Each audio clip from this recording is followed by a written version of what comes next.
नमस्कार दोस्तों, आप सुन रहे हैं क्राइम की inside story TC radio the Chanakya पर। आज हम एक बहुत ही दुखद मामले पर बात कर रहे हैं जो रामपुर उत्तर प्रदेश से सामने आया है। जी। ये कहानी निहाल नाम के एक नौजवान की है जिसकी शादी से ठीक एक दिन पहले उसकी हत्या कर दी गई। हाँ, ये वाकई चौंकाने वाली घटना है। हमारे पास इस पर कुछ न्यूज़ आर्टिकल्स हैं, वीडियो रिपोर्ट्स भी हैं।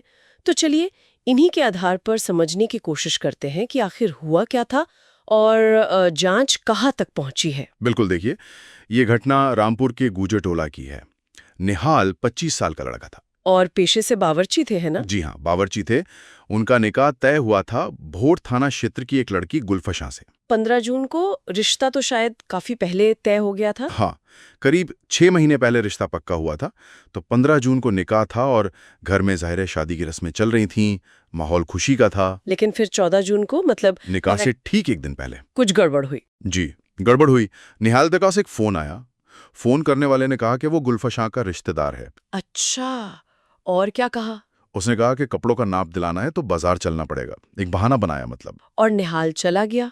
हाँ, वो 2 लड़कों के साथ बाइक पर बैठकर चला गया और उसके बाद वो लौटा ही नहीं। ओह, तो परिवार वाले परेशान हो गए होंगे। बहुत ज्यादा। रात भर ढूंढा। अगले दिन बारात जानी थी, वो नहीं जा सकी, सब कुछ रुक गया। और फिर निहाल का पता कैसे चला? बाद में बुरी खबर आई। निहाल की लाश मिली अजीमानगर थाना क्षेत्र के रतनपुरा गांव के पास। हे भगवान! और इसके बाद परिवार ने क्या किया? इसके बाद मामला और पेचीदा हो गया। निहाल के भाई हैं नायब, उन्होंने पुलिस में शिकायत की और शिकायत में सीधा इल्जाम लगाया गया निहाल की मंगेतर पर ही, गुलफशा पर। क्या? मंगेतर पर? क्या इल्जाम था? आरोप ये था कि गुलफाशा ने ही अपने प्रेमी सद्दाम और उसके साथियों के साथ मिलकर ये हत्या करवाई है। अपने प्रेमी मतलब गुलशाह का कोई और रिश्ता भी था? जी, शिकायत में यही कहा गया। नाम भी दिए गए, सद्दाम, फरमान और अनीस। तो पुलिस ने इन चारों के खिलाफ रिपोर्ट दर्ज कर ली। गुलफाशा, सद्दाम, फरमान और अनीस। ये तो बहुत ही उलझा हुआ मामला लग रहा है। तो पुलिस ने क्या एक्शन लिया फिर? गिरफ्तारियां हुई? हाँ, पुलिस ने फौरन जांच शुरू की और जो मुख्य आरोपी माना जा रहा था सद्दाम और उसका एक साथी फरमान, उन्हें गिरफ्तार कर लिया। अच्छा, मुख्य आरोपी पकड़ में आ गया। कोई सबूत मिला? जी, एक अहम सबूत है सीसीटीवी फुटेज। इसमें दिख रहा है कि सद्दाम और एक और साथी निहाल को बाइक पर ले जा रहे हैं। ओह, तो ये फुटेज में साफ दिख रहा है। फुटेज तो है, लेकिन उसमें बाइक चलाने वाले ने हेलमेट पहना था और जो दूसरा पीछे बैठा था उसने मुंह पर कपड़ा बांधा हुआ था। तो पहचान छुपाने की कोशिश तो की गई थी। हाँ, समझ गई। और जांच में क्या चल रहा है? कॉल डिटेल्स वगैरह? बिल्कुल।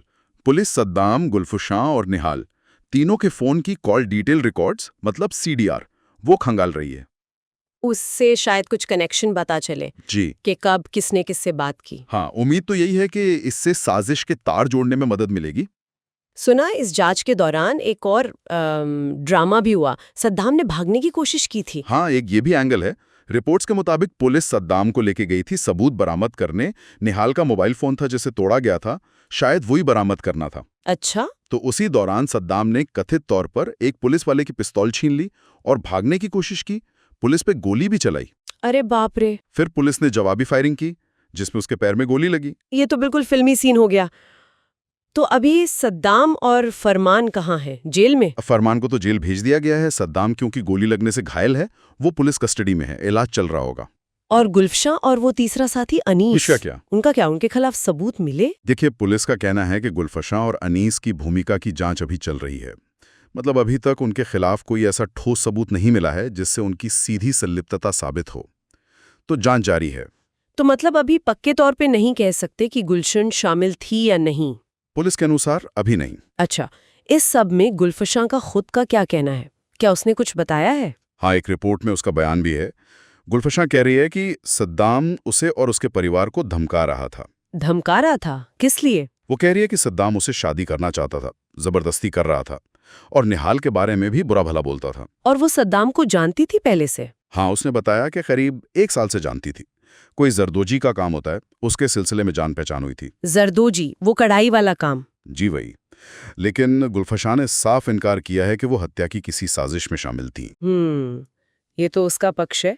वैसे कुछ रिपोर्ट्स में इस केस को दूसरे मामलों से भी जोड़ा जा रहा है, जैसे मेरठ का मुस्कान केस या इंदौर वाला।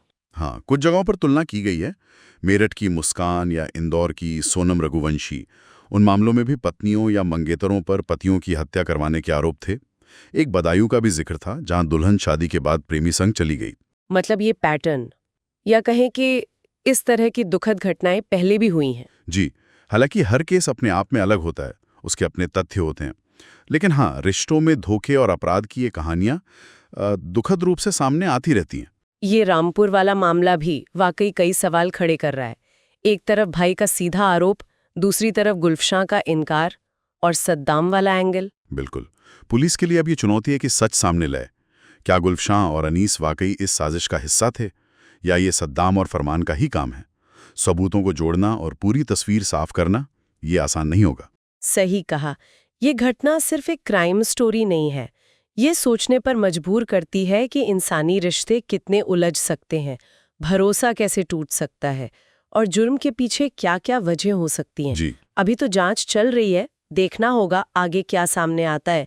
पर एक सवाल जरूर दिमाग में आता है कि जब ऐसी घटनाएं होती हैं तो समाज में रिश्तों पर, भरोसे पर इसका क्या असर पड़ता होगा।